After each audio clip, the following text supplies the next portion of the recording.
వినిపిస్తుందా అంటే ప్రభువైన యేసుక్రీస్తు నామములో మీ అందరికీ వందనములు, వందనాలు. శుభములు తెలియజేస్తున్నామా. మరి ఈ ఉదయకాల సమయంలో ప్రభు ఇచ్చిన కృప కొరకై వేలాది వందనాలు.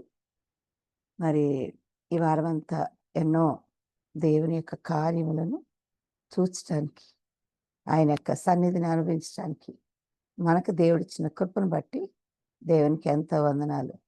ఈ సమయంలో మరి దేవుని వాక్యం చూసుకుందాం. మరి వాక్యం దేవునిది. మరి ఆయన గత వారంలో మనతో ఎన్నో విషయాలు మాట్లాడి ఉంటున్నారు. మరి ఆయన కృపలో మనతో మాట్లాడడానికి దేవునికి ఎంతో ఇష్టం కదా. మరి ఈ వారంలో దేవుడు నాతో మాట్లాడినవి కొన్ని మీతో పంచుకుంటాను. నేను వాక్యం సిద్ధపడతా ఉన్నాను. ఎందుకంటే మరి మిర్యాలగూడలో హెబ్రోన్ మందిరాల్లో కొన్ని ప్రాంతాల్లో వాళ్ళు కలిసి మరి స్త్రీల మీటింగ్కి పిలిచారనమాట. దాని విషయమై వాక్యాన్ని సిద్ధపడతా ఉన్నాను. ప్రభా, మరి ఏం చెప్పాలి అన్నప్పుడు ఒక స్త్రీ విషయమై ఆలోచన చేస్తా ఉన్నాను. అదే మీ మధ్యలో కొంచెం పంచుకుంటాను. అది మళ్ళీ వచ్చిన తర్వాత పంచుకుంటాను. చూడండి, ఫిలోమోనుకు రాసిన పత్రిక 1వ అధ్యాయం 2వ వచనం చదువుకుందాం. 1 నుంచి 2 వచనాలు చదువుకుందాం. 2, 3 కూడా చదవండి నాన్న ఎవరైనా. ఫిలోమోనుకు రాసిన పత్రిక 1వ అధ్యాయం, మొదటి అధ్యాయం, ఒకటే అధ్యాయం ఉంది. ఆ ఒకటే అధ్యాయంలో 1, 2, 3 వచనాలు ఎవరైనా చదువుతారా? క్రీస్తు యేసు ఖైదీ అయిన పౌలును, సహోదరుడైన తిమోతిను, మా ప్రియుడును జతపనివాడునైన ఫిలోమోనుకును, మన సహోదరి అయిన అప్పియకును, తోడు యోధుడైన అర్గిప్పునకును, నీ ఇంట ఉన్న సంగమునకును శుభమని చెప్పి వ్రాయునది. మన తండ్రి అయిన దేవుని నుండి, ప్రభువైన యేసుక్రీస్తు నుండి కృపయు సమాధానమును మీకు కలుగునుగాక. చాలమ్మా. ఈ సమయంలో మరి పైన 2వ వచనంలో చూసినట్లయితే, మన సహోదరి అయిన అప్పియకును, తోడి యోధుడైన అర్కిప్పునకును, నీ ఇంట ఉన్న సంఘమునకును శుభమని చెప్పి రాయినది. అఫియా ఎప్పుడన్నా విన్నారా? వినే ఉంటారు కొన్నిసార్లు. అయినా దేవుడు ఆమె విషయమై నాతో కొన్ని విషయాలు మాట్లాడి ఉంటున్నారు. మరి ఆ విషయాలు మీతో పంచుకుంటాను. చిన్న ప్రార్థన చేసుకుందాం. పరిశుద్ధుడా, జీవాధిపతి, నీకు వందనాలు. ఈ సమయాన్ని దీవెనకరంగా మార్చండి. మీరు మాతో మాట్లాడితే మేము బ్రతుకుతాం. మీరు మాట్లాడితే మాకు దీవెన. అలాంటి కృప మా అందరికి అనుగ్రహించండి. విని చెవి గ్రహించే హృదయం, లోబడే హృదయం దయచేయండి. దుష్టుని యొక్క తంత్రాలని ఏసునామమున బంధిస్తూ మీ రక్తపోషణ ఇందుకొస్తూ నాయనా, కూడి వచ్చిన ప్రతి నీ బిడ్డను బట్టి స్తోత్రం చెల్లిస్తూ యేసుక్రీస్తు వారి సర్వశక్తి గల నామమున ప్రార్థిస్తున్నాం తండ్రి. ఆమేన్. ఆమేన్. ఈ సమయంలో మరి అఫియా అనే మాటకు అఫియా క్రీస్తు యేసు ఖైదీ అయిన పౌలును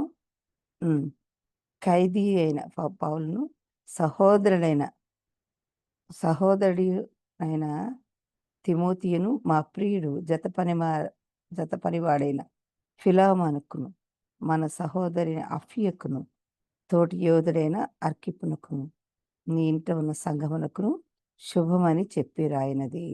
మరి ఇది ఫిలోమోనుకు రాసిన పత్రికలో ఆ ఇంట్లో ఒక సంఘం ఉన్నట్టుగా గమనించవచ్చు.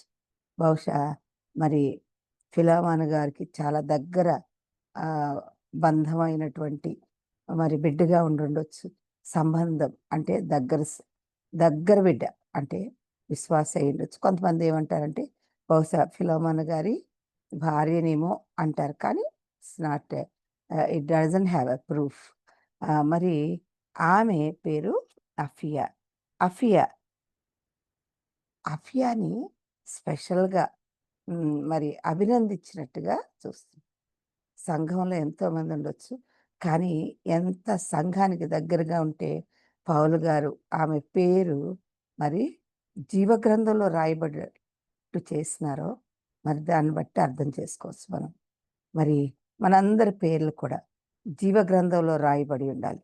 ఎవని పేరైన జీవగ్రంథమందు రాయబడినట్టు కనబడని యెడల ఒకళ్ళు కనబడకపోతే వాడు మండుచున్న అగ్నిగుండంలో వేయబడి ఈ యొక్క బైబిల్ గ్రంథంలో లేకపోయినా పర్లేదు. కానీ జీవ గ్రంథంలో రాయబడి ఉండాలి. ఆ నమోదు చేయబడి ఉండాలి. ఎవరి పాపములు వారు ఒప్పుకుంటారో వారు ఏమవుతారట? జీవ గ్రంథంలో వారి పేర్లు రాయబడి ఉంటాయి. జీవ గ్రంథంలో నీ పేరుందా? జీవించి ఉన్న వారి పేర్లు నమోదు చేయబడిన పుస్తకం పేరే జీవ గ్రంథం. చాలా రకాల గ్రంథాలు ఉన్నాయి. ఆ యొక్క గ్రంథాల గురించి ఎప్పుడైనా మాట్లాడుకుందాం. కానీ జీవ గ్రంథంలో రాయబడిన పేరు. అంతేకాదు ఈ యొక్క బైబిల్‌లో అందరి పేర్లు ఉండవండి. చాలామంది ఉంటారు. అసలు పేరు లేని వ్యక్తులు కూడా ఉన్నారు. కానీ అఫీయకును తోడి యోధుడైన అర్కిప్పునకును నీ ఇంట ఉన్న సంఘమునకును శుభమని చెప్పి రాయినది. ఆమె సంఘములో ఎంత బాగా పనిచేస్తే అంత మంచి పేరొచ్చిందో ఒకసారి మనం అందరూ ఆలోచించాలి. ఉన్న స్త్రీలందరూ సంఘములో ఎంతగా పనిచేస్తున్నారు. అంత్యకాలంలో అపాయకరమైన దినాల్లో మనం ఉన్నాం. ఈ యొక్క ఏం చేయాలి? ఈ యొక్క సంఘములో నాటబడిన వారమై ఆకు వాడక తన కాలమందు ఫలమిచ్చే చెట్టు వలే ఉండాలట మనం. ఫలమిచ్చే చెట్టు. నేను చెప్పాను ఒకసారి. విత్తనాల కంపెనీలో విత్తనాలు వేరు చేసే ఒక వ్యక్తిని కలిసాను నేను. ఒకసారి స్త్రీల మీటింగ్‌కి వెళ్తా. ఆయన ఏం చెప్పాడో తెలుసా? ఆడ విత్తనాలు, మగ విత్తనాలు వేరు చేస్తాను నేను అన్నాడు. అంటే అవునా? ఆడ విత్తనాలు, మగ విత్తనాలు అని ఎలా తెలుస్తాయి? మనకు తెలవనే తెలవదు కదా! ఎలా తెలుస్తాయి అని అడిగాను. అంటే అప్పుడు చెప్పాడనమాట. అమ్మ మేము విత్తనాల కంపెనీకి కొంత పొలం ఉంటది. కొన్ని వందల పొలాలు వందల ఎకరాల పొలాలుంటాయి. అయితే ఆ పొలాల్లోనంట ఆడ విత్తనాలు ఒక లైన్‌లో, మగ విత్తనాలు ఒక లైన్‌లో ఏస్తారట. పక్క పక్కనే ఏస్తారు. అలా ఏయడం వలన ఫలిస్తాయట.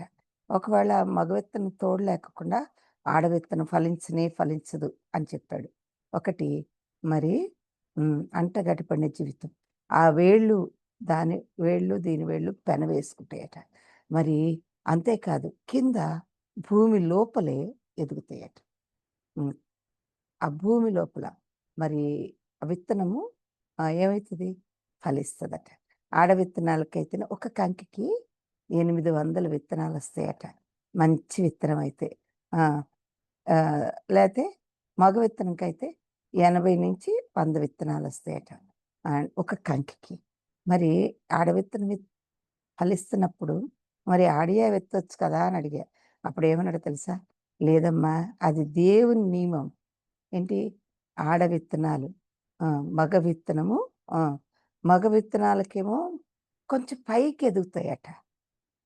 మగ చెట్లు కొంచెం పైకి ఎదుగుతాయట. ఆడ విత్తనము కొంచెం కిందకే ఉంటదట. సమానంగా ఉండేయట. అయితే కొంచెం కిందకి ఒక ఇంచ్ అని చెప్పొచ్చు, 2 ఇంచులు అని చెప్పొచ్చు. కానీ ఒక్క విత్తనం వలన అనేక వందల కంకులొస్తాయట. అనేక వందల విత్తనాలొస్తాయట. మరి ఈ సమయంలో ఎందుకు చెప్తున్నానంటే సంఘంలో మరి మనం బాధ్యత కలిగి ఉండాలి. ఇదిగో అఫియా అనే పేరుకి ఫలవంతమైనది లేకపోతే అభివృద్ధి అని చెప్పేసి ఈ 2 మాటలు అర్థాన్ని ఇస్తున్నాయి. మరి మనం కూడా దేవుని వాక్యంలో ఏమనుందంటే ఆదికాండం 8వ అధ్యాయం 17వ వచనం చూడండి. ఆదికాండం 8వ అధ్యాయం 17వ వచనం. త్వరగా చదవండి నాన్న. పక్షులు, పశువులు, భూమి మీద ప్రాకు ప్రతి జాతి పురుగులు మొదలైన సమస్త శరీరులలో నీతో కూడా నున్న ప్రతి జంతువును వెంటబెట్టుకొని వెలుపలికి రావలెను. అవి భూమి మీద బహుగా విస్తరించి భూమి మీద ఫలించి అభివృద్ధి పొందవలనని నోవాహుతో చెప్పెను. వందనాలమ్మా. 9వ వచనం 1వ వచనం కూడా చదువు నాన్న.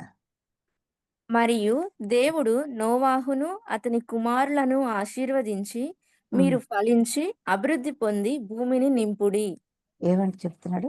మీరు ఫలించి ఉమ్, అభివృద్ధి నుండి ఏం చేయాలట? భూమిని నింపాలి. భూమిని నింపాలి. ఒక స్త్రీ పేరు ఏమని చెప్తున్నాడు? అఫియ. అఫియ అన్న పేరుకి ఫలవంతం అయినది, ఫ్రూట్ఫుల్గా ఉండాలి, లేకపోతే అభివృద్ధి, ఎస్టాబ్లిష్డ్గా, లేకపోతే ఒక స్థిరమైన అభివృద్ధి. అభివృద్ధి ఈ రెండు ఒక స్త్రీ జీవితంలో ఉండాలట. ఒక స్త్రీ జీవితంలో దానికే మనల్ని ఫలించి అభివృద్ధి పొందాలని ఈ లోకంలో మనల్ని పుట్టించాడు. అందుకనే బ్రతికించాడు. నోవాహు జలప్రళయం తర్వాత ఏం చేశాడు? కాపాడాడు. నిన్ను నన్ను కూడా ఎన్నోసార్లు మరణం నుంచి ఎన్నిసార్లు కాపాడాడు. కరోనా తర్వాత బతుకున్నామంటే మనల్ని దేని కొరకు బ్రతికించాడు? ఎందుకోసమా? ఎందుకోసం? నువ్వు ఫలించి అభివృద్ధి పొంది భూమిని నింపాలి. అయ్యో! మేమెలా ఫలిస్తామండి? ఇప్పుడు ఈ వయసులో ఏం ఫలించాలండి అని మీరు అనొచ్చు. ఎలా ఫలించాలి? ఎలా ఫలిస్తారు? మీరు ఎలా ఫలించాలంటే నిజంగా చెప్పాలంటే ఆత్మీయంగా ఫలించాలి. ఆత్మీయంగా, శారీరకంగా, మానసికంగా దేవునిలో ఫలించాలి. ఇది దేవుని యొక్క ప్లాన్ ఆఫ్ గాడ్. మీరు ఫలించాలి. ఎలా ఫలిస్తుంది అని ఆలోచన చేస్తే నాకు ఒక వచనం దొరికింది చూడండి. యోహాను సువార్త 12వ అధ్యాయం 24వ వచనం. ఫలించాలని ఉంది కానీ ఎలాంటి ఫలం లేదే. ఒకసారి యేసుప్రభు వారు గోధుమ గింజ భూమిలో గోధుమ చావకుండిన ఎడల అది ఒంటిగానే ఎండును, అది చచ్చిన ఎడల విస్తారముగా ఫలించును. ఏంటంటే గోధుమ గింజ భూమిలో పడి చచ్చిన ఎడల చావాలంట. ఇదేంటండి, ఇది మమ్మల్ని చచ్చిపోమంటున్నారు పొద్దున్నే అనుకోకండి. అవునండి, మనము ఆత్మీయంగా ఏం చేయాలి? ఆత్మీయంగా దేవునిలో ఫలించాలి అంటే మనము ఒక గోధుమ గింజ వలె ఫలించాలంట. ఈ గోధుమ గింజ ఒక్కటి భూమిలో పడి చస్తే చస్తే చాలామంది ఆత్మీయంగా చనిపోతారు. ఆత్మీయంగా చనిపోతారు కానీ పాపం విషయంలో చనిపోవాలట. పాపం విషయంలో పౌలు గారు ఏం రాస్తారంటే మనం దినము చచ్చిపోవాలట. దినదినము చచ్చిపోవాలి. నేను చాలా కోపిష్టిదాన్ని. దేవుడు ఎప్పుడు నాకు కోపం ఎక్కువ వస్తుందో, దేని విషయంలో కోపం వస్తుందో దాని విషయంలో చంపేయడానికి చాలాసార్లు ప్రయత్నం చేస్తాడు. మనకి ఏంటి మీరైతే జయించుండొచ్చు కానీ ఇంకా రోజు రోజు చచ్చిపోవాలి మనం. ఆ చచ్చిపోయే వరకు తన బిడ్డలకి ట్రీట్మెంట్ ఇస్తూనే ఉంటాడు. చూడండి, వైరస్ అనేది మన శరీరంలో ఉందనుకో యాంటీబయాటిక్స్ ఇస్తాడు, మనం నీరసం అయిపోతాం, చాలా చచ్చినటువంటి పరిస్థితి వస్తుంది. నేను చెప్పాను కదా మన వైరల్ ఫీవర్ వచ్చిందని, అప్పుడు యాంటీబయాటిక్స్ హై డోస్ వేసుకున్నాను. ఎంత బలహీనంగా అనిపించేదంటే బాత్రూమ్కి వెళ్ళడానికి కూడా నేను వెళ్ళలేను ప్రభా అని ఏడ్చాను మంచం మీద పడుకొని. నిజంగా చాలాసార్లు మనం పాపం విషయంలో చచ్చిపోం. ఈ పాత పాపాలు ఏం చేస్తాయంట చూడండి. పాత పాపాలు లిస్ట్ ఇస్తాడు. మార్కు సువార్త 7వ అధ్యాయం 21వ వచనం చూడండి. లోపల నుండి అనగా మనుషుల లోపల నుండి హృదయముల నుండి దురాలోచన, ఏంటంట? దురాలోచనలు. ఇదొకటి. దొంగతనములను, దొంగతనాలు ఉన్నాయంట. శ్లోక చదువునానా. జారత్వములు. వ్యభిచారం ఎందుకు? లోభములను. అంటే ఎందుకుంటుంది వ్యభిచారం? ఎక్కడి నుంచి వచ్చింది వ్యభిచార మనసు? దేవుని కంటే సుఖానుభవంగా దేన్నైతే ప్రేమిస్తామో, ఒకవేళ నిద్రనే మనం ఎక్కువగా ప్రేమిస్తాం అనుకోండి, అది చచ్చినట్ట కాదు కదా. కొన్నిసార్లు నిద్రలో వదులుకోం. పొద్దున్నే లేస్తే ఇప్పుడు ప్రేయర్ మీటింగ్ రావాలి చాలా కష్టపడతారు కొంతమంది. లేకపోతే ప్రేయర్ చేయాలనుకోండి, నిద్ర కొండలేకపోతున్నానండి అంటారు. చావాలి దాని విషయం. ఇల్లు కాలిపోతుంటే ఎవరు నిద్రపోతారా? నీ పిల్లలు మంటల్లో పడుతుంటే ఎవరు నిద్రపోతారా? నిద్ర ఇదొక ఏంటిదంటే పాపం. ఇంకోటి కోపం అన్నాను. ఉమ్, ఇంకా నిద్ర, లోబ నిద్ర, ఆ పాత పాపాలు ఇవన్నీ. గోధుమ గింజ. మనము యేసు ప్రభువులో బాప్తిసం తీసుకున్న తర్వాత ఏమని చెప్తున్నాను తెలుసా? భూమిలో పాతి పెట్టాను నా పాప జీవితాన్ని అని చెప్పి బాప్తిసం తీసుకుంటాం. కానీ పాత పాపం మళ్ళీ ఎందుకు వస్తుంది అంటే సరిగ్గా చావలేదనమాట అది. ఇది వెంటనే చచ్చిపోదు. దాన్ని ఏం చేయాలి? దినము దాన్ని చంపాలి.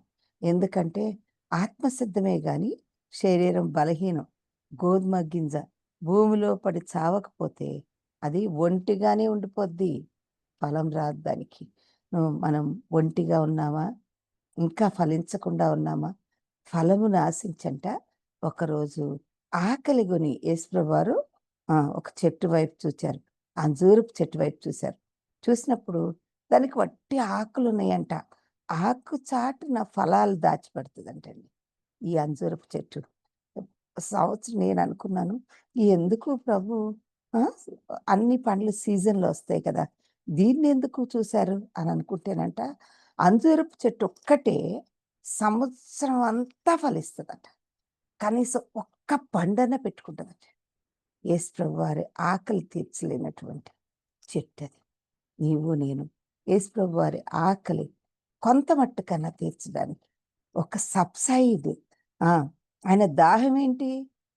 ఆయన రాజ్యంలో పనిచేయడమే. ఎవరు నా అన్నదమ్ములు, నా అక్క చెల్లెళ్ళు, ఎవరు నాకున్నదెవరు? నా రాజ్యాన్ని, నా నీతిని మొదట వెతకాలి. అదే ఆయన ఆకలి. ఆయన ఆకలి ఏంటంట, ఈ లోకంలో చాలా మందికి దేవుని తెలుసుకోవాలి అని ఆకలి కొని ఉన్నాడట. ఆ చెట్టు పొలంలో నాటబడిన చెట్టు, అంజూరపు చెట్టుని నాటాడట. నీవు నేను స్త్రీలంగా అంజూరపు చెట్టు వలె ఒక్క పండన్నా కలిగి ఉండాలి. ఒక్క ఫలమన్నా ఉందా మన జీవితంలో అంటే అది చావలేదు. ఆకులైతే ఉన్నాయంట, ఆచారాలు ఉన్నాయి. కానుకలు ఇస్తాము, ఆచారంగానే ఇస్తాము. లేకపోతే కొంతమంది దేవుని పననగానే వలె ఇస్తారు. దేనికి? పేరు కోసం. ఇది చావలే. కొంతమందికి నేను కొన్ని చర్చెస్ మందిరాలకు వెళ్తాను. క్షమించండి ఈ మాట అంటున్నందుకు.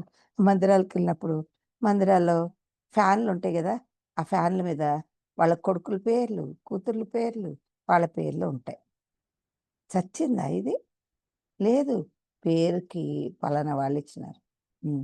ఒక ఆయన బాగా వేడిగుంటే ఫ్యాన్ ఆన్ చేయండి, ఫ్యాన్ ఆన్ చేయండి అంటే ఆయన ఎయ్యనీడండి అన్నారు. ఒక చర్చిలో. ఎందుకు ఎయ్యనీడబ్బా అనుకున్నా. ఆయన ఏం చెప్తున్నాడు తెలుసా? ఆయన పేరు కనపడాలంట. ఫ్యాన్ తిరిగితే కనపడదు కదా, అందుకేనేనంట. నువ్వు ఇచ్చేది రహస్యంగా ఇవ్వాలి. నీ లోపల ఏం చావలేదనమాట. నేను అనేది చావాలి. నేను అనేది చావాలి. అన్నది ఎప్పుడు నిలబడతానికి చూస్తుందట. ఎప్పుడు నేను కనపడాలి అందరిలో. కొంతమంది ఈ ముఖ్యంగా ఆడవాళ్ళు, నేను నా కుటుంబం, మేము ఫస్ట్ అండి. కొంతమంది చెప్తూనే ఉంటారు, మేము ఫస్ట్ వచ్చామండి. ఈ పాస్టర్ గారు ఎప్పుడు గుర్తుపట్టరండి. నిజంగా చాలామంది నేను అనేది చావకపోతే, నేను అనేది ఫస్ట్ అహం చావాలంటే, అహం చావాలి.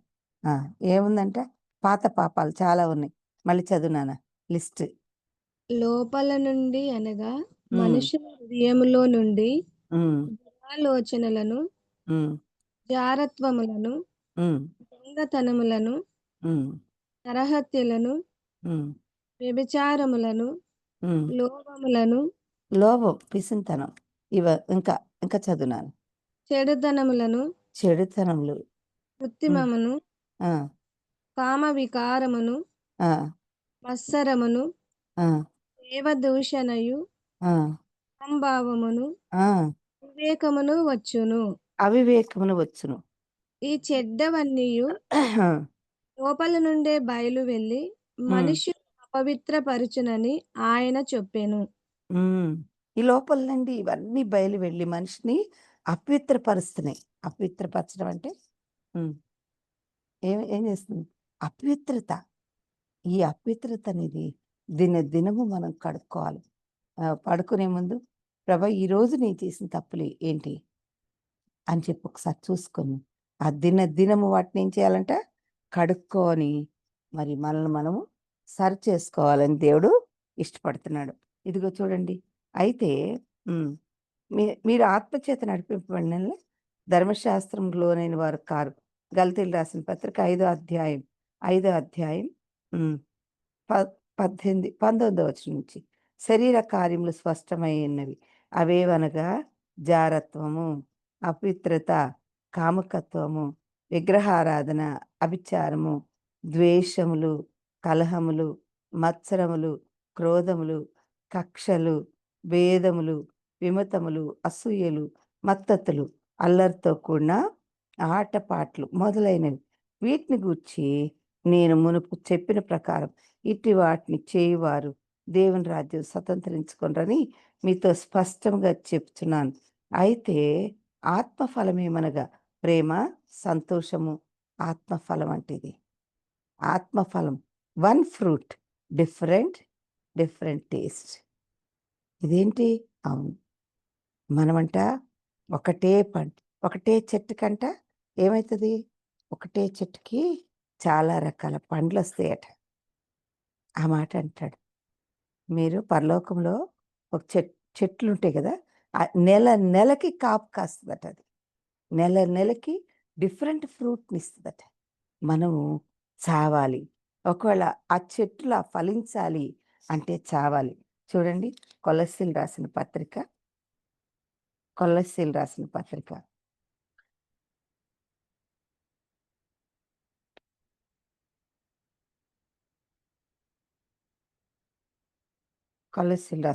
3వ అధ్యాయం 1 నుంచి చదివితే, మీరు క్రీస్తు కూడా లేపబడిన వారైతే పైనున్న వాటిని వెతుకుడి. అక్కడ క్రీస్తు దేవుని కుడి పార్శ్వన కూర్చుండి ఉన్నాడు. పైనున్న వాటి మీదనే కాని భూ సంబంధమైన వాటి మీద మనసు పెట్టుకొనుకుడి. ఏలైనగా మీరు మృతి పొందారు, చచ్చిపోయారు. మీ జీవము క్రీస్తుతో కూడా దేవుని యందు దాచబడి ఉన్నది. మనకు జీవమైన క్రీస్తు ప్రత్యక్షమైనప్పుడు మీరు ఆయనతో కూడా మహిమ యందు ప్రత్యక్షపరచబడదు. కావున భూమి మీద ఉన్న మీ అవయవములు, అనగా భూమి మీదే ఉన్నాం మనం. ఇంకా కొంతమంది బాప్తిసం తీసుకోగానే కొంచెం సీనియారిటీ రాగానే మనం భూమి మీద లేము, భూమికి 6 అడుగుల ఎత్తులో నడుస్తున్నాం అనుకుంటారు కదా. ఎట్లా నడుస్తున్నాం? అబ్బో, పరిశుద్ధత, మీకేం తెలుసు అంటారు. చావలే, ఇంకా భూమి మీదే ఉంది. మనుషులం కదా, భూమి మీదే ఉన్నాం కదా. ఏమొస్తాయి? ఇదిగో ఇవన్నీ అంట. మీ అవయవములను, అనగా జారత్వము. మళ్ళీ చెప్తున్నాడు, ఈ జారత్వం మాటికి చెప్తున్నాడు. ఎందుకు? రకరకాల జారత్వాలు చేస్తాం మనం. దేవుని కంటే దేన్ని ఎక్కువగా ప్రేమిస్తాము దానితో జారత్వం చేసినట్టే. ఏం ప్రేమిస్తున్నాం మనం? నాకు తెలియదు. డబ్బును ప్రేమించవచ్చు, పిల్లల్ని ప్రేమించవచ్చు. ప్రేమించాలి పిల్లల్ని, వాళ్ళ కొరకు అన్నీ చెయ్యాలి. మన కొరకు ప్రాణం పెట్టిన ప్రభువు ఎలాగైతే మనల్ని ప్రేమించి ప్రాణం పెట్టాడో అంతగా సిద్ధపడాలి. కానీ ఇదిగో ప్రేమించి ఏం చేయాలట? కానీ మనం ప్రాణం పెట్టలేము, కానీ వాళ్ళ కోసం అన్నీ చేయాలి. కానీ దేవుని కంటే ఎక్కువగా ప్రేమిస్తాం కాదు. కొంతమంది దేవుణ్ణి అమ్మేస్తారు కూడా, భర్తను ప్రేమిస్తారు. మా దగ్గర ఒక ఆంటీ ఉండేది. ఆంటీ అంకుల్ని చాలా ప్రేమించొద్దు అంటలేదమ్మా. అయితే ప్రేమించి ప్రభువుని తెలుసుకున్నానని చెప్పేది. ప్రభు పనిలో యాక్టివ్గా ఉండేది. కానీ ఆయన మందిరానికి వెళ్ళొద్దంటే వెళ్ళకుండా మానేసేది. ఇది నువ్వు చేయొద్దంటే చేయకుండా మానేసేది. ఒప్పుకోవట్లేదమ్మా అంకుల్ అనేది. ఆంటీ రండి ప్రేయర్కి అంటే, లేదమ్మా అంకుల్ లేనప్పుడు వస్తా అనేది. ఆదివారం మందిరానికి పాటలన్నీ అయిపోయిన తర్వాత, ఆరాధన వాక్యం అయిపోయిన తర్వాత అప్పుడు వచ్చేది. వచ్చి గబగబా, అంకుల్ ఒప్పుకోవట్లేదమ్మా. ఏం చచ్చినట్టు? దేన్ని ఎక్కువగా ప్రేమిస్తున్నావు? నిజంగా ఆయన క్రైస్తవులు అని చెప్పుకునేవాళ్ళు, కానీ క్రీస్తు లేకుండా చచ్చిపోయాడు ఆయన. ఆయన తాగుతూ ఉంటే ఈమె పోయి బాటిల్, ఏమంటారు, సోడానో ఏదో తీసుకెళ్ళేది షాప్లోంచి తీసుకెళ్ళి ఎప్పుడైనా కనపడేది, "ఏంటక్క బాగలేరా మీరు? ఎందుకు సోడా తీసుకున్నారని" అడిగితే అప్పుడు అనేది. ఎప్పుడన్నా బాగలేనప్పుడు, కడుపులో మంచిగా లేనప్పుడు ఏం చేస్తాం? సోడా తాగుతాం గదా!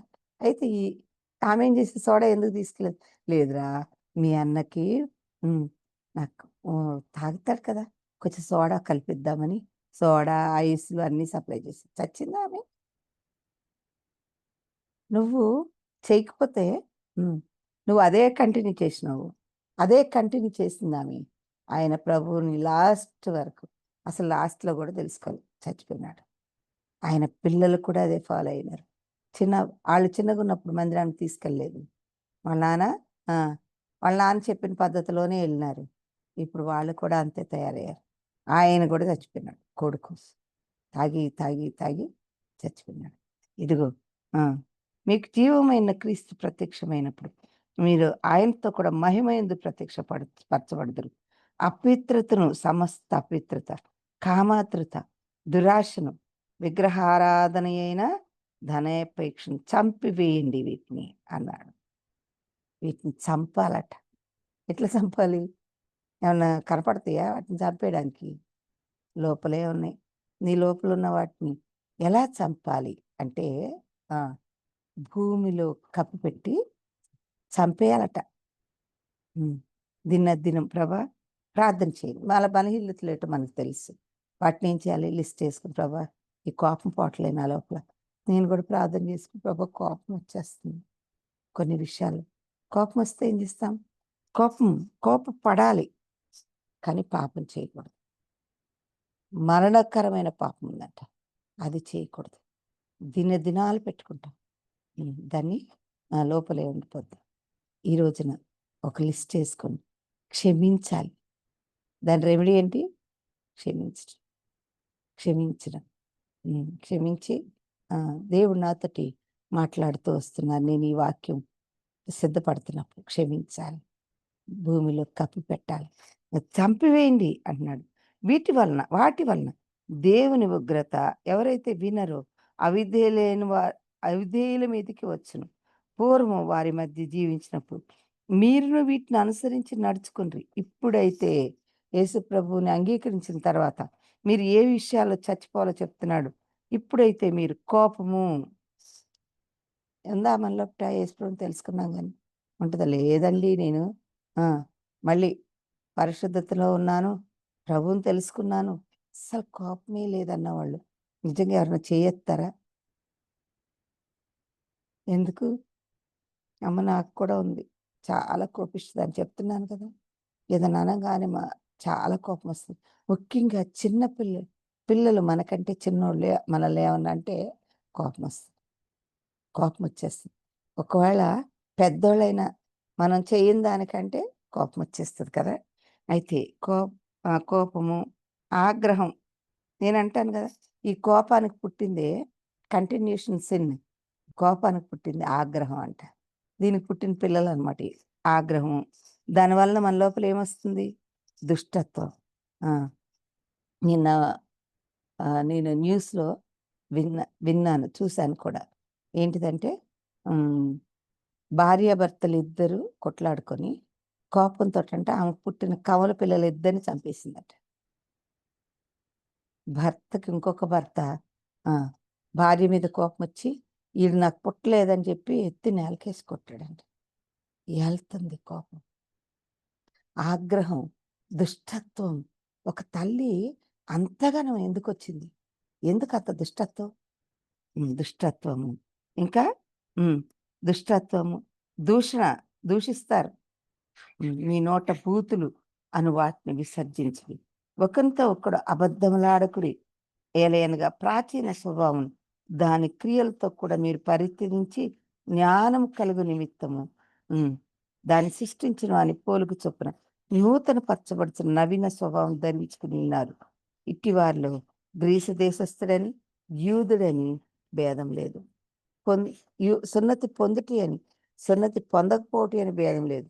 పరదేశి అని సిధీనీలని దాసుడని స్వతంత్రుడని లేదు.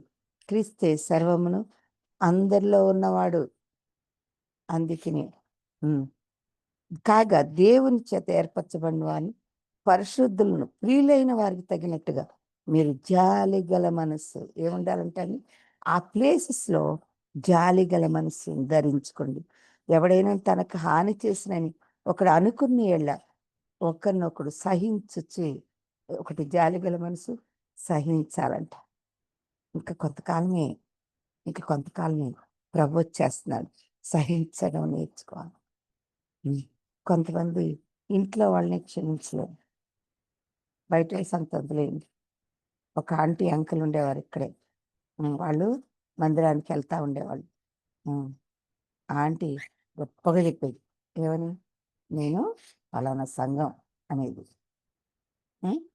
నేను పేరు చెప్పనులేండి, మంచి దేవుని మందిరం అది, ఆ మందిరంలోకి వెళ్తాం అనేది.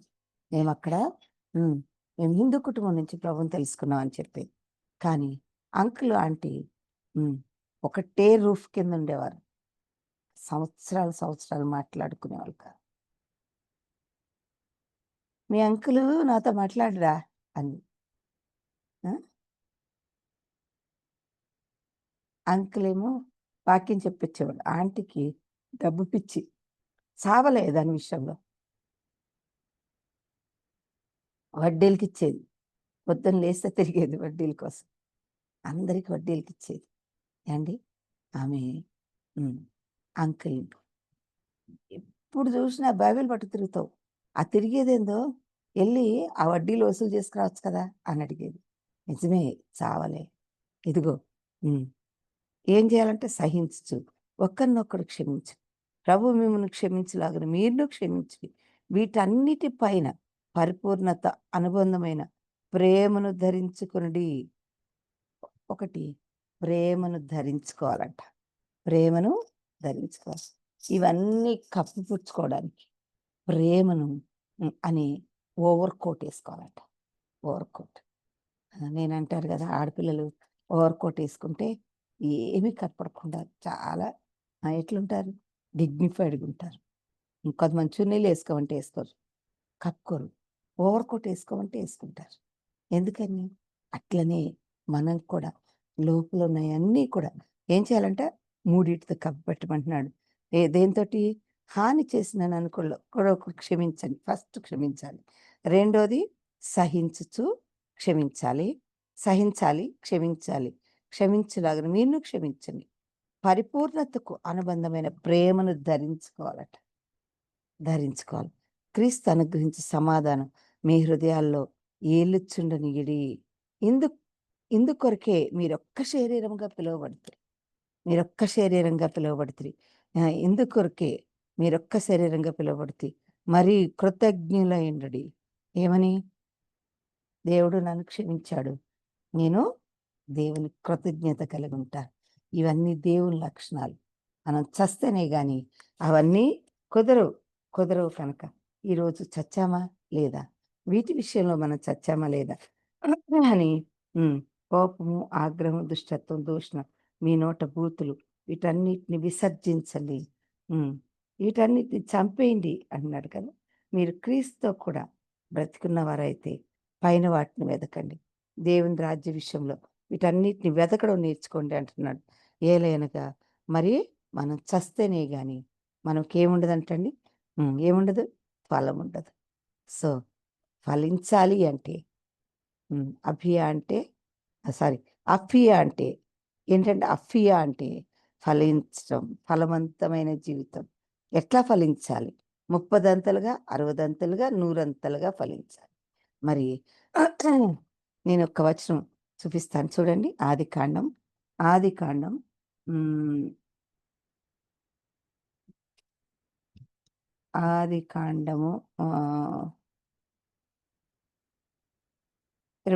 అధ్యాయం 12వ వచనం, 26 అధ్యాయం 12వ వచనం. ఆదికాండం 26 అధ్యాయం 12వ వచనం. ఎలా ఫలించాలి, ఎంతగా ఫలించాలని దేవుని ఆశ అంటే చూడండి. ఇస్సాకు ఆ దేశమందున్న వాడై విత్తనం వేసి ఆ సంవత్సరము 100 ఫలము పొందెను. ఆ దేశమందున్న వాడై, మనం ఈ దేశంలో ఉన్నాం, ఈ దేశంలో కొద్ది కాలమే ఉంటాం.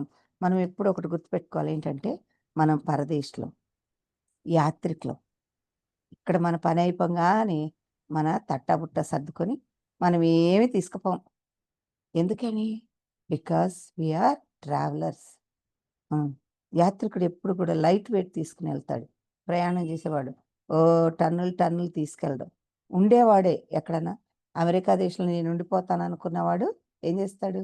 అమ్మో, మళ్ళీ అప్పటికి కావాలి. మనవాళ్ళు అయితే చింతపండు, ఉల్లిపాయలు కాదు కానీ కారం పళ్ళు ఇవన్నీ తీసుకుని వెళ్తారు. అక్కడ ఉంటారు గనక కొద్ది కాలం ఉంటారు, అప్పటి వరకు తీసుకెళ్తారు.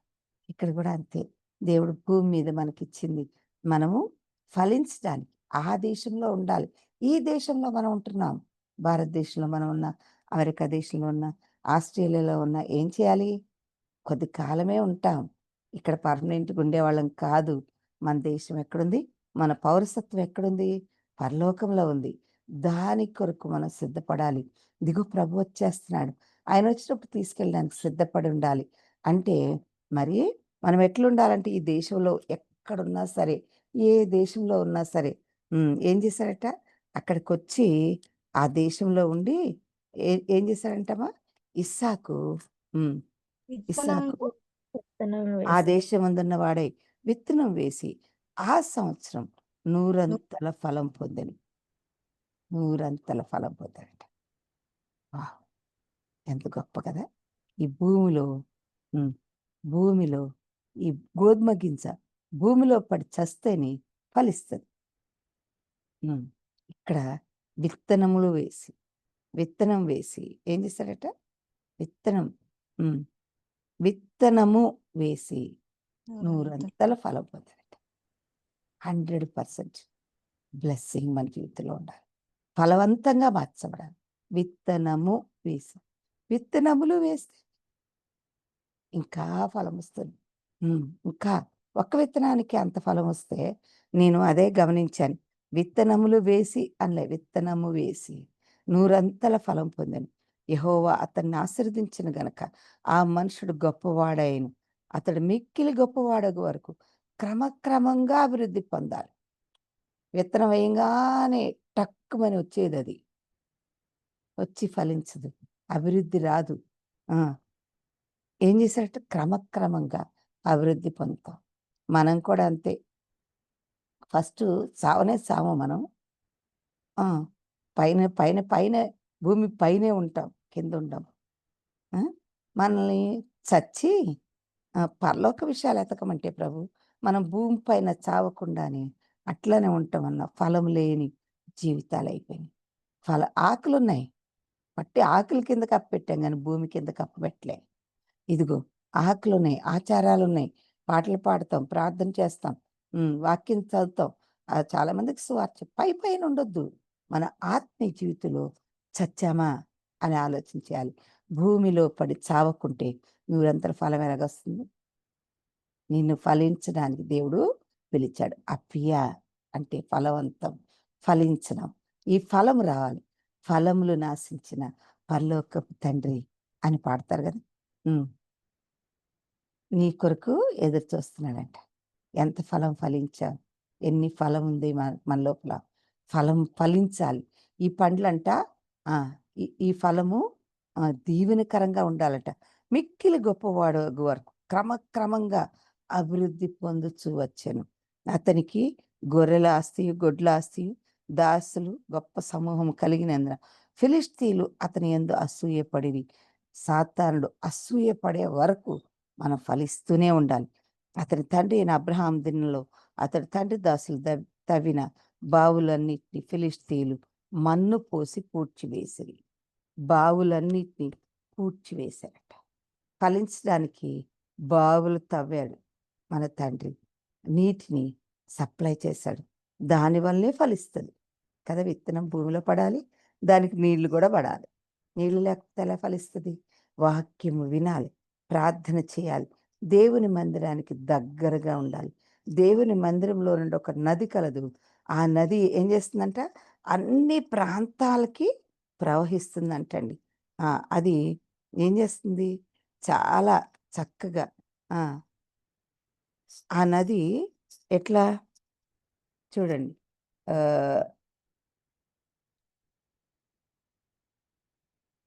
ఆది కాండంలో 4 శాఖలుగా వెళ్ళిపోయింది. 4 శాఖలాయెను. తోటను తడుపుటకు పదో పదో వచనం. మరియు ఆ తోటను తడుపుటకు ఏదెన్‌లో నుండి ఒక నది బయలుదేరి అక్కడి నుండి చీలిపోయి 4 శాఖలాయెను. మొదటి దాని పేరు ఫీషోను. ఇవన్నీ హవీలా దేశమంతా చుట్టూ అక్కడ బంగారం ఉన్నదట. 4 శాఖలయి ఫలించేలాగా దేవుని మందిరంలో నుండి ఏం ఏం పారాలి? నది పారాలంట. యెహెజ్కేలు గ్రంథంలో అంటాడు కదా! యెహెజ్కేలు గ్రంథం 47 అధ్యాయంలో అంటాడు కదా! 47 అధ్యాయం 47 అధ్యాయం. ఒకటో వచనం చూస్తే, అతడు మందిరపు గుమ్మమునొద్దకు నన్ను తోడుకొని వచ్చెను. మందిరపు తూర్పు ముఖముగా ఉండెను. నేను చూడగా మందిరపు గడప కింద నుండి నీళ్లు తూర్పుగా పారుచుండెను. ఆ నీళ్లు బలిపీఠమునకు దక్షిణముగా మందిరపు కుడి పక్కన కింద నుండి పారుచుండెను. ఆ! దేవుని మందిరము నుండి పారే నీరు అంటే వాక్యము ఏం చేస్తుందంట? ఆ! వాక్యములో మనం ఏం చేయాలంట? దినదినము ఎదగాలి. దినదినము ఎదగాలి. ఇంకెప్పుడైనా దీని విషయమై చూద్దాం.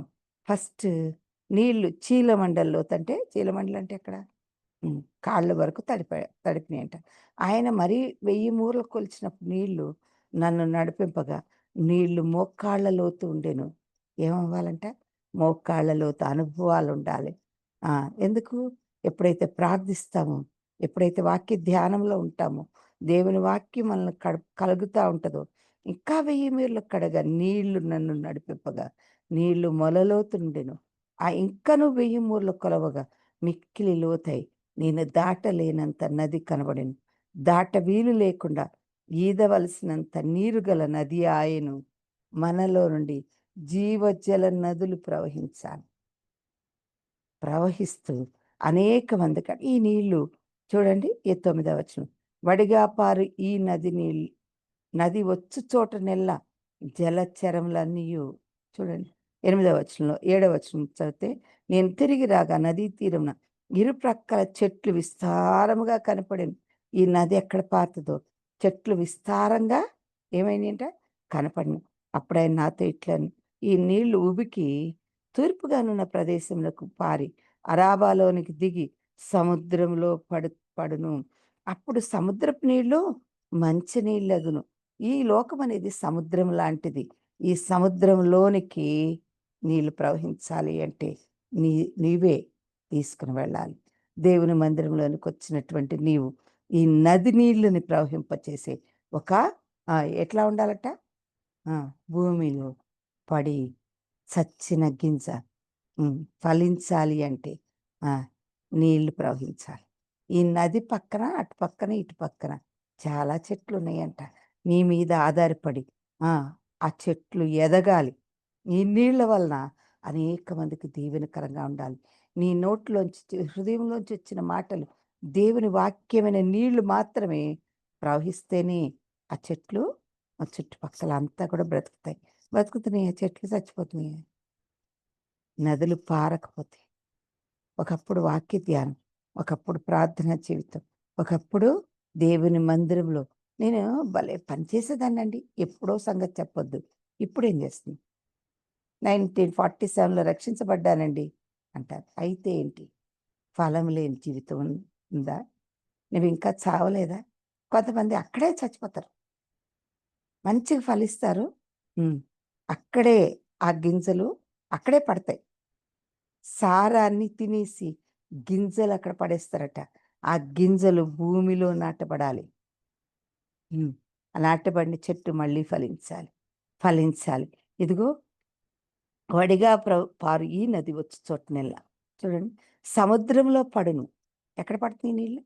సముద్రం అంటే ఈ లోకం అనే సముద్రంలో పడినప్పుడు అప్పుడు సముద్రపు నీళ్ళు మంచి నీళ్ళగును. హృదయంలో సముద్రము నీళ్ళున్నాయేమో అవి మంచి నీళ్ళుగా మారాలి అంటే ఏం చేయాలి? దేవుని వాక్యం ప్రవహించాలి. దేవుని సన్నిధి ప్రవహించాలి. వడిగా పారు ఈ నది వచ్చి చోటనెల్లా జలచరములన్నీ బ్రతుకును. ఈ లోకంలో చాలా చేపలు ఉన్నాయి. ఫిషింగ్ చేయాలి. నువ్వే వెళ్ళాలి.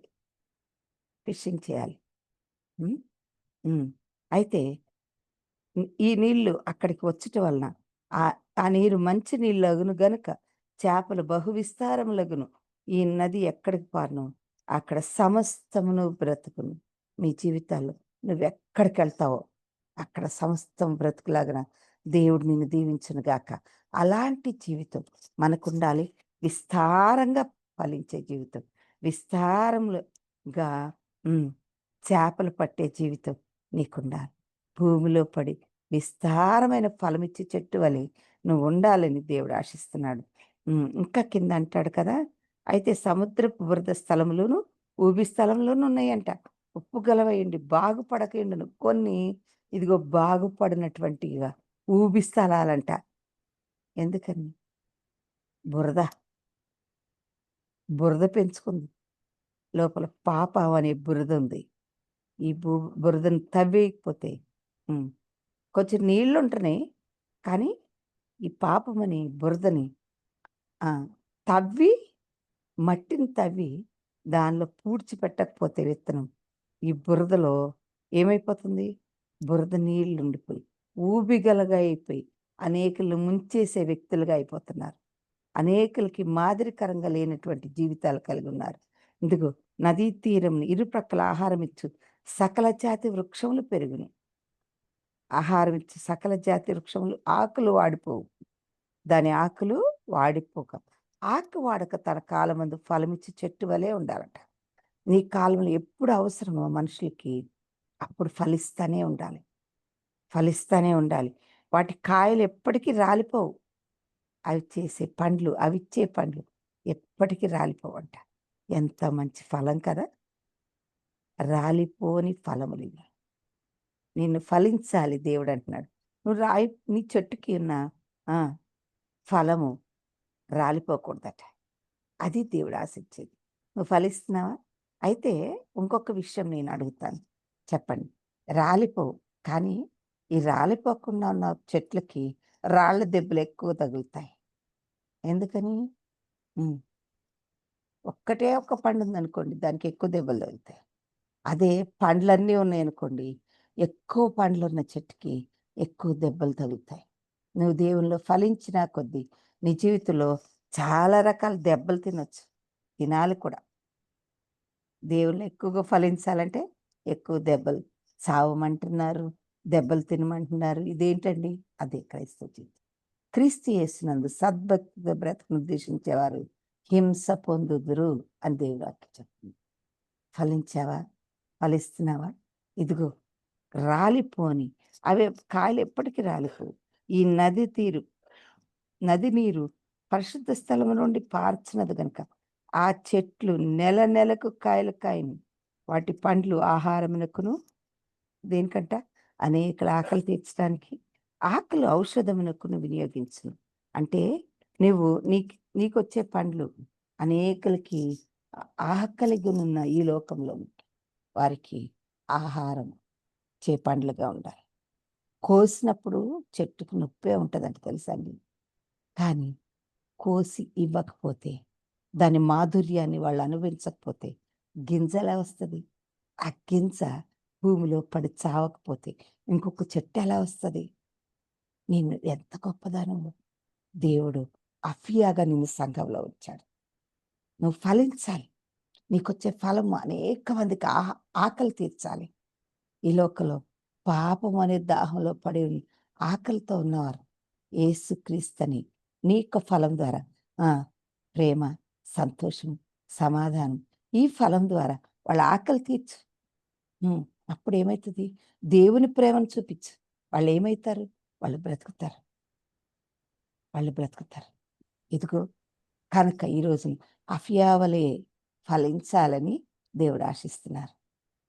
ఆకులు అంటే మనం మాట్లాడే మాటలు వాళ్ళకంట ఎట్లుండాలి? ఔషధం లాగా ఉండాలంట. కొంతమంది మాట్లాడితే ఔషధం కాదు, ఉన్నవాడు 10 రోజులు బతికేవాడు 1 రోజులు చచ్చిపోతాడు. అట్లా ఉండకూడదు. కొంతమంది మాట్లాడితే ఎట్లుంటుంది? అమ్మా, నేను బతకాలని ఆశ ఉందమ్మా, నాకు దేవుని కొరకు నిలవాలని ఆశ ఉందమ్మా. ఎవరన్నా నిలబెట్టా మంచిదే, లేకపోతే ఈ రోజు నుంచి ప్రభా నేను ఫలించే చెట్టుగా ఉంటాను. ఫలించాలంటే మన లోపల తవ్వేస్తాడట. ఏం తవ్వుతాడు? మట్టిని తవ్వేస్తాడట. ఈ పాత మట్టి పడేసి చేంజ్ చేస్తాడట మట్టిని. ఎరువేస్తాడంట. మనమంట ఎట్లా? ఈ భూమి మీదకి పాకుతామంట. ఫలించదు అట్లాంటి చెట్టు. లోపలికి ఫలించాలి. లోపలికెళ్ళాలి వేర్లు. అప్పుడే. ఎప్పుడెళ్తాయి? లోపలికి ఎప్పుడు అసలు చెట్లు ఎప్పుడు ఎదుగుతాయో తెలుసా అండి మీకు? ఎప్పుడు ఎదుగుతాయి? వర్షాకాలంలోనా? ఎప్పుడు ఎదుగుతాయి? ఏ దాని కా ఆ? లోతుగా వెళ్ళినప్పుడండి. ఎప్పుడమ్మా? దాని వేరు లోతుగా వెళ్ళాలండి. వెళ్ళాలి. అసలు ఎప్పుడెళ్తాయి వేర్లు లోతుగా? నీరు సమృద్ధిగా తీసుకున్నప్పుడు. ఆ! అప్పుడప్పుడంట అసలు చెట్లు వర్షాకాలంలో ఎదగవు. దాని వేర్లన్నీ పక్క పక్కకెళ్తాయి. ఎందుకని? పైపైనే ఉంటాయి నీళ్ళు. కానీ వేసవికాలంలో ఎండిపోయినప్పుడు ఏమైతాయి? లోపలికి తన్నుకుంటూ ఎళ్తాయట.